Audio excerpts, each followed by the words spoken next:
Hello friends, welcome back to the my new video guys and my YouTube channel guys. Today friend we are going to talk about guys how can we set default font size in our Poco phone. Friends, you want to set guys your default font size in your Poco phone. So how can you set your default font size in your Poco phone? Today I will show you in this video guys. So before starting video friends, first of all you can subscribe the channel guys, click the bell icon, like the video. Where we will on our phone setting guys. After on phone setting guys, scroll it.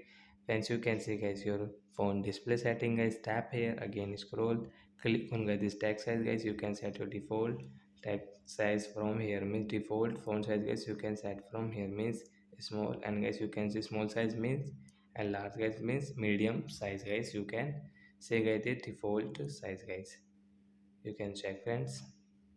So like that guys we can set default text size means normal size. So that's it guys, thanks for watching the video guys, we will meet on next video. Bye bye friends.